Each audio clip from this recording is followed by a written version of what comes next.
हरे कृष्णा। आप सभी दोस्तों का एक बार फिर से स्वागत है एस्ट्रो प्रीति सुधा परिवार के एक नए वीडियो में। दोस्तों, आज की वीडियो में हम बात करेंगे कि आपके अंगूठे से कैसे आपके बारे में सब कुछ बताया जा सकता है। आपके सोचने का तरीका, आपके रहने का तरीका, आप अपनी लाइफ में कितना आगे जा सकते हैं, यह सब कुछ आपके अंगूठे के आकार को देखकर बताया जा सकता है। दोस्तों, आप लोगों ने अक्सर सुना होगा कि एक इंटरव्यू जब होता है तो उस इंटरव्यू पैनल में बॉडी लैंग्वेज को परखने के लिए एक एक्सपर्ट को बैठाया जाता है। जिन लोगों ने भी इंटरव्यू को फेस किया होगा वो इस बात को अच्छे से जानते होंगे। अब कई बार क्या होता है कि आपकी बॉडी लैंग्वेज आपके बारे में बहुत कुछ बता देती है। आपके चलने का, उठने का, बैठने का तरीका आपकी सोच को दिखा देता है। ये भी उसी तरह का है। ज्योतिष में भी एक शास्त्र होता है जिसे कहते हैं सामुद्रिक शास्त्र। सामुद्रिक शास्त्र आपकी नाक, आपके कान, आपके होंठ, आपके चेहरे का आकार और आपके अंगूठे का आकार, इन सबसे बता सकता है कि आपके सोचने का तरीका क्या है, आपके रहने का तरीका क्या है और आप कितना लाइफ में आगे जा सकते हैं, किन ऊंचाइयों को छू सकते हैं। सामुद्रिक शास्त्र में बहुत सारे बॉडी पार्ट्स के बारे में बताया जाता है। उनमें से ही आज एक आपका बॉडी पार्ट है जो कि थंब यानी अंगूठा होता है। आज उसके बारे में हम आपको बताएंगे। यहाँ पर हम 3 प्रकार के अंगूठे की बात करेंगे। तो नंबर 1 यानी टाइप 1। सबसे पहले आपको क्या करना है, आपको अपनी उंगलियों को, जो 4 उंगलियां हैं, उनको अंदर की तरफ मोड़ना है और अपने अंगूठे को बिना फोर्स के 90 डिग्री पर रखना है, यानी उसको सीधा रखना, जैसा कि आपको स्क्रीन पर दिखाया जा रहा है। तो इस प्रकार के अंगूठे को हम टाइप 1 की कैटेगरी में रखेंगे। अब हम आते हैं टाइप 2 पर। टाइप 2 में क्या है कि क्या आपका अंगूठा 90 डिग्री से कम का एंगल बना रहा है, यानी कि थोड़ा सा जैसा स्क्रीन पे आपको दिखाया जा रहा है, जो उंगलियों की तरफ आपका अंगूठा झुका हुआ है, तो ऐसे अंगूठे को हम टाइप 2 में रखेंगे। अब आते हैं टाइप 3 में। दोस्तों, क्या आपका अंगूठा 90 डिग्री से ज्यादा का एंगल बना रहा है? आप स्क्रीन पर ध्यान से देखिए और आपका अंगूठा अगर उंगलियों से पीछे की तरफ झुका हुआ है तो आपका अंगूठा हमारे अकॉर्डिंग टाइप 3 में आएगा। तो चलिए यहाँ पर हम लोग अपनी वीडियो की शुरुआत करते हैं। तो सबसे पहले बात करेंगे कि हम फर्स्ट कैटेगरी के अंगूठे को, यानी कि आपका जो अंगूठा यदि वो 90 डिग्री का कोण बनाता है, बिना फोर्स के एकदम स्ट्रेट खड़ा रहता है, तो ऐसे व्यक्तियों के बारे में जो है वह यह कहा जाता है कि ऐसे व्यक्ति उस वृक्ष की तरह होते हैं जो कि एकदम सीधे तने हुए खड़ा रहता है। ये अपनी एकदम जो क्वालिटी है इनकी, ये आप बहुत ज्यादा फ्लेक्सिबल नहीं होते। ये आपकी पहली क्वालिटी है कि आप बहुत ज्यादा फ्लेक्सिबल नहीं होते हैं। आपने अपने रहने का तरीका या जैसे लोगों को पसंद करने का तरीका एक बार यदि सेट कर लिया, आपको मोस्ट ऑफ टाइम ऐसे ही लोग पसंद आते हैं। दूसरी क्वालिटी आपकी होती है कि आप बहुत ज्यादा जिद्दी हो। अब जिद्दी का मतलब बचपन वाला जिद्दीपन नहीं होता दोस्तों। यहाँ पर जिद्दी का मतलब होता है कि जिस काम को एक बार आपने ठान लिया या जिस काम में एक बार आपका मन लग गया, उस काम को आप पूरी शिद्दत के साथ करेंगे। और जिस काम में आपका मन नहीं लगता है, चाहे कितना मार लो, पीट लो, कितना ज्ञान दे दो या समझा दो, आप ऐसे व्यक्तियों से वह काम नहीं करवा सकते। इनका इंटरेस्ट होना उस काम में बहुत ज्यादा जरूरी होता है। तीसरी क्वालिटी इनके अंदर यह देखी जाती है कि ये बहुत ही एम्बिशियस होते हैं। ये कभी भी आपको 5,000, 10,000, 15,000 या 25,000 की नौकरी में सेटिस्फाई होते हुए नहीं दिखाई देंगे। आप इनसे बात करेंगे तो पाएंगे आप कि ये अधिकतर अपने से आगे बढ़ने की कोशिश करते रहते हैं, यानी कि जैसे ये कहते हैं कि मैं इस जगह पर डिपेंड नहीं रहूंगा, इससे आगे मैं जाऊंगा, मैं शेयर मार्केट भी ओपन कर सकता हूँ, कल को मुझे बिजनेस में भी करना है। और आप अगर ज्यादा इनसे बात करेंगे और ये अगर गवर्नमेंट जॉब में है तो ये बोलेंगे कि मैं गवर्नमेंट जॉब से जा करके मैं हायर एग्जाम दूंगा और मैं इससे ज्यादा अच्छी नौकरी अचीव करूंगा। मतलब कुल मिलाकर ये कि अपनी लाइफ स्टाइल और कंफर्ट को ये बढ़ाते रहते हैं। ये किसी भी तरीके की जगह रुकना नहीं चाहते हैं। जीवन के किसी भी पड़ाव पर दोस्तों ये बिल्कुल भी रुकते नहीं है और आगे बढ़ने की हमेशा कोशिश करते रहते हैं। और एक बात और जो खास है इनमें कि ऐसा नहीं है कि अगर ये यंग है यानी 20 साल या 25 साल के हैं तभी इनके अंदर ये गुण विकसित होंगे। दोस्तों, अगर ये 40 या 45 साल के भी हो जाते हैं तब भी इनके अंदर ये गुण विद्यमान होते हैं। ये उम्र के किसी भी पड़ाव पर संतुष्ट नहीं होते हैं और आगे और आगे और आगे और आगे जाने की जो भावना है वो लगातार चलती ही रहती है। ऐसे व्यक्तियों को आप अक्सर देखोगे कि मैं ही बातें करते हैं। कई बार इनको ईगोइस्टिक या शो ऑफ करने वालों की कैटेगरी में भी लोग डाल देते हैं। बट इन शॉर्ट, जब आप इनको दूर से देखोगे तो वो आपको ईगोइस्टिक और एरोगेंट लगेंगे, परंतु दोस्तों जब आप उनके पास जाओगे, उनसे मिलोगे या इनसे बातें करोगे तो इनसे अच्छा ह्यूमरस या सेंस ऑफ ह्यूमर किसी भी व्यक्ति के पास होता ही नहीं। इनसे ज्यादा खुश दिल व्यक्ति आपको मिलेगा ही नहीं। ऐसे व्यक्ति अपना पॉइंट ऑफ व्यू अक्सर जल्दी नहीं चेंज करते हैं। अब मतलब यदि इन्होंने रूढ़िवादी सोच बना ली, लेट सपोज जैसे इन्होंने बना लिया कि लड़का और लड़की दोस्त नहीं बन सकते, यदि इस बात पर आपकी सोच बैठ गई तो फिर इसको चेंज करना बहुत ही ज्यादा मुश्किल हो जाता है और अपने तर्क को सिद्ध करने के लिए बहुत सारे लॉजिक दे देंगे दुनिया भर के।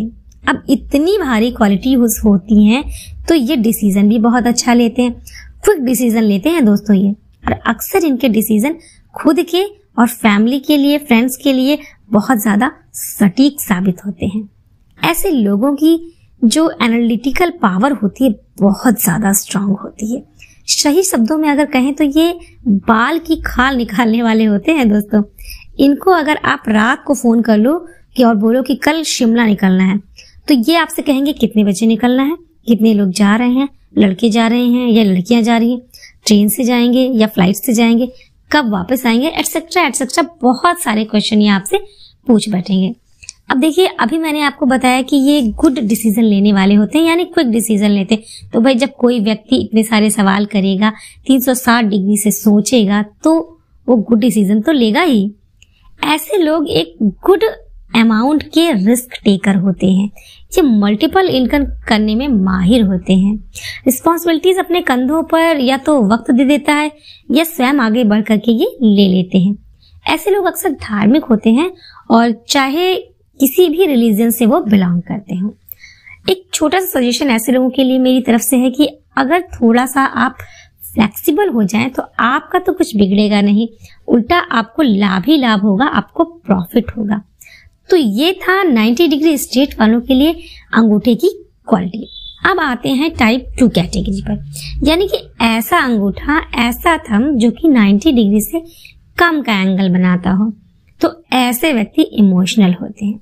ये दूसरों की भावनाओं को बहुत तवज्जो देते हैं। मतलब अगर आप ऐसे लोगों के सामने बैठकर बात करोगे तो ये आपकी बातें सुनते हैं, क्योंकि आप इमोशन की कद्र करते हैं। आपके अंदर खुद कई इमोशंस होते हैं। आप बहुत जल्दी रो देते हो, दुखी हो जाते हो। दूसरों की बातों को दिल से लगा लेने की आपकी हैबिट, इसी से आपकी दूसरी या तीसरी क्वालिटी निकल के आती है दोस्तों।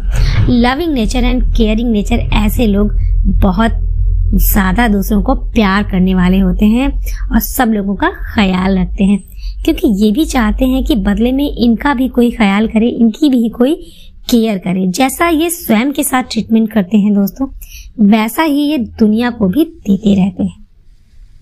ये अपनी इमोशनल और प्रोफेशनल लाइफ को बैलेंस करके चलते हैं।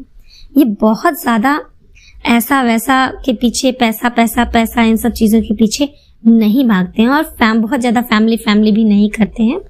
ये फ्लेक्सिबल नेचर के होते हैं और एडजस्टिंग नेचर। सिचुएशन जल्दी देखेंगे वैसे खुद को एडजस्ट कर लेते हैं दोस्तों। जैसा देश वैसा भेष, इनकी ये फिलॉसफी होती है।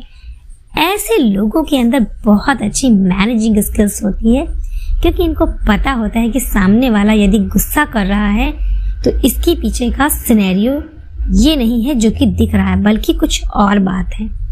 यानी ये लोग सामने वाले के हर सिचुएशन को मैनेज कर लेते हैं। ये बहुत ज्यादा लो रिस्क टेकर होते हैं। बहुत ज्यादा रिस्क लेने की इनके अंदर इंटरेस्ट नहीं होता है, क्योंकि ये सेवियर टाइप के पर्सनालिटी होते हैं। बहुत ज्यादा रिच होने की इनकी कोई आकांक्षा नहीं होती है। ये थोड़े में ही खुश रहते हैं। इनके अंदर एक गुड अमाउंट लाइफ जीने की भावना ज्यादा रहती है। अब बात करते हैं दोस्तों टाइप 3 की, यानी एक ऐसा अंगूठा जो कि 90 डिग्री से ज्यादा का एंगल बनाता हो। अब ये बहुत ही ज्यादा फ्लेक्सिबल हो जाते हैं दोस्तों। एक होता है जो स्ट्रेट रहते हैं, एक होते हैं जो थोड़ा फ्लेक्सिबल होते हैं, और जो टाइप 3 टाइप के अंगूठे वाले जातक होते हैं वो बहुत ही ज्यादा फ्लेक्सिबल होते हैं। ऐसे लोग जरूरत से ज्यादा भावुक होते हैं। होता है ना कि किसी ने अगर किसी से ये कहा, तेज आवाज में बात कर ली या थोड़ी सी टोन ऊपर करके बात कर ली, तो ऐसे लोगों को बुरा बहुत जल्दी लग जाता है। ऐसे लोगों का दिल गोल्डन हार्ट होता है। कई बार एक्सटर्नल लोगों की वजह से इनका दिल बहुत ज्यादा दुख जाता है। ऐसे लोगों को ट्रू लव मिलता ही नहीं है, या ऐसे लोगों को प्यार करने वाला इनको अक्सर छोड़कर चला जाता है। मैरिड लाइफ में भी इनको समझ पाना बहुत कठिन होता है, क्योंकि ये बहुत ज्यादा टू इमोशनल होते हैं और इनके लव तक कोई व्यक्ति चला जाए तो ये बहुत ही रेयर कंडीशन में होता है। क्योंकि ये इतने केयरिंग नेचर के होते हैं, इसलिए बहुत सारे लोग इनसे कनेक्ट भी रहते हैं। बहुत सारे लोगों के ये फेवरेट भी होते हैं। इनका ख्याल रखने वाले बहुत सारे लोग इनके आसपास रहते हैं। ये लाइफ में प्रैक्टिस भी करते हैं और प्रैक्टिकल भी बहुत कम होते हैं। लॉजिकल थोड़े कम होते हैं, लेकिन रिलेटिव बहुत ज्यादा होते हैं। इनकी क्वालिटी की बराबरी शायद ही कोई कर पाए। इनसे अक्सर कोई काम निकलवाना हो ना दोस्तों, तो आपको कभी भी गुस्सा नहीं दिखाना चाहिए या फिर तेज आवाज में आपको बात नहीं करना चाहिए, क्योंकि ये अगर जिद पे आ गए तो ना तो आपके किसी काम को मानेंगे और ना ही आपके सामने झुकेंगे। किसी के डर में आकर कोई काम करेंगे ही नहीं। ये नौकरी तक छोड़ देंगे अगर आपने इनके ऊपर बहुत ज्यादा गुस्सा या प्रेशर बनाया तो। और वहीं पर आप इनसे अगर प्यार से बात करते हैं तो देखो, ये दिन रात आपके लिए काम के लिए रेडी रहते हैं। अपने मुंह का निवाला तक दोस्तों आपको ये दे देंगे। इतना प्यारा नेचर होता है इनका। दोस्तों, अगर ऐसे व्यक्ति आपकी लाइफ में है ना, तो आप इन पर आंख बंद करके भरोसा कर सकते हैं। ऐसे लोग सीक्रेट दबाने में थोड़ी सी कच्चे हो सकते हैं, लेकिन अगर एक बार आप इनको बोल देंगे कि ना, ये मेरे दिल की बात है और ये मैं तुम्हारे साथ शेयर की है, किसी और को मत बताना, बस इतना प्यार से बोल दिए ना आप, समझ लीजिए आपका काम हो गया और ये किसी को भी आपकी बात नहीं बताएंगे। अब इतना ज्यादा इनको हमने इमोशनल इमोशनल इमोशनल बोल दिया है, तो ये मत समझिएगा कि ये लोग बुद्धू होते हैं। आप इनको बड़ी आसानी से बेवकूफ बना ले जाओगे। ये बहुत अच्छे से जानते हैं कि सामने वाले के अंदर क्या चल रहा है। ये फेक और रियल में बहुत जल्दी डिफरेंस कर लेते हैं दोस्तों। ऐसे लोग बेहद बुद्धिमान होते हैं। तो कुल मिलाकर तीनों टाइप के अंगूठों का विश्लेषण हमने आज कर दिया है दोस्तों, और ये था मेरा जो टाइप 1, टाइप 2 और टाइप 3 के अंगूठों के बारे में जो राज में खोलने वाली थी, वो राज थे। अब आप लोग बताइए कि आपका जो अंगूठा है, जो थंब है, वो किस कैटेगरी में आता है। मतलब नंबर 1 की कैटेगरी में आता है, नंबर 2 की कैटेगरी में आता है, या नंबर 3 की कैटेगरी में आता है। तो कमेंट बॉक्स में इस बात को जरूर बताइएगा। तो दोस्तों, आज की वीडियो में बस इतना ही। मिलते हैं ऐसे ही एक अलग वीडियो में। तब तक के लिए राधे राधे।